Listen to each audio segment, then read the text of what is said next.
No coração da maior floresta tropical do planeta, a centenas de quilômetros de qualquer civilização moderna, ergue-se uma cidade fantasma com hidrantes americanos, casas de estilo Michigan e fábricas colossais. Não é uma miragem, é Fordlândia, o lugar onde o homem mais rico do mundo tentou dobrar a natureza à sua vontade e fracassou miseravelmente. Henry Ford não queria apenas borracha, ele queria exportar o modo de vida americano para o meio do nada. Hoje vamos desbravar a história da utopia amazônica de Henry Ford, um investimento de bilhões de dólares que se transformou em uma pilha de ferro velho e lições esquecidas. Como a selva venceu o maior industrial da história? Apertem o cinto, estamos entrando na Amazônia Profunda.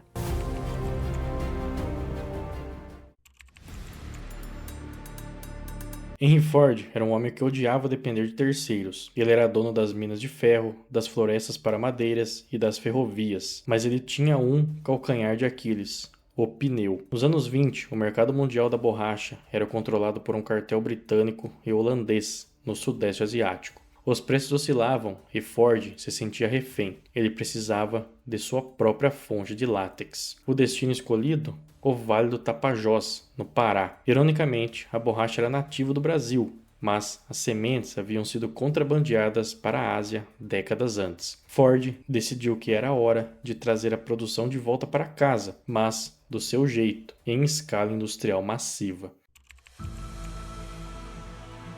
Em 1928, Ford comprou uma área do tamanho de um pequeno país europeu, 1 milhão de hectares. O governo brasileiro cedeu a terra quase de graça, em troca de promessas de progresso. Fordlândia nasceu como uma miragem. Enquanto as vilas vizinhas viviam na simplicidade, Ford construiu a maior usina elétrica da região. Hospitais de primeiro mundo, cinemas, campos de golfe e máquinas de sorvete. Ele mandou construir calçadas de concreto e ruas numeradas. Era Detroit, no meio do mato.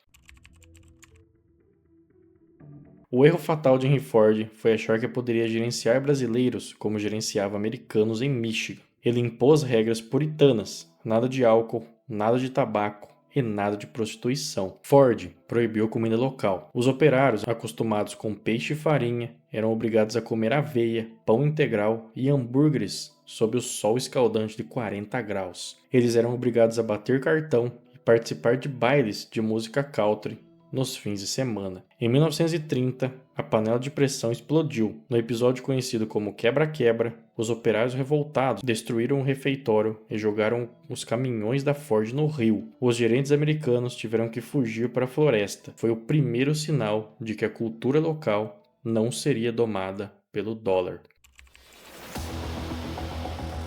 Mas o maior inimigo de Ford não foram os homens, foi a própria biologia. Henry Ford, um gênio da mecânica, ignorou os botânicos. Ele ordenou o plantio de milhões de seringueiras extremamente próximas uma das outras, como se fossem peças em uma linha de montagem. Na floresta natural, as seringueiras crescem isoladas. Em Fordlândia, amontoadas, elas se tornaram um banquete para o mal das folhas. Um fungo devastador. Sem predadores e com comida fácil, as pragas aniquilaram as plantações em um tempo recorde. Fordlândia estava produzindo quase zero de borracha.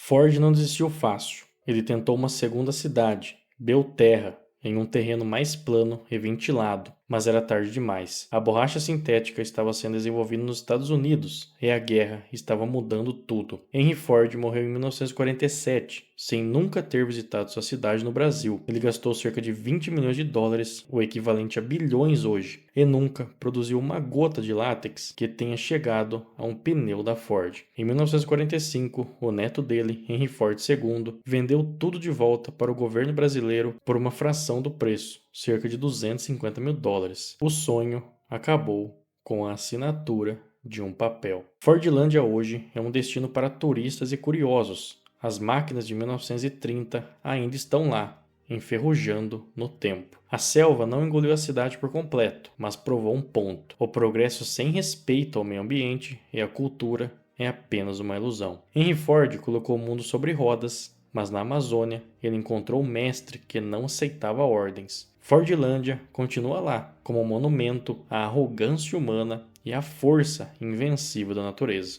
E você, teria coragem de viver em uma utopia dessas ou acha que Ford foi longe demais? Se você gostou do vídeo, deixa o like e sugira o próximo tema nos comentários. Até a próxima e falou!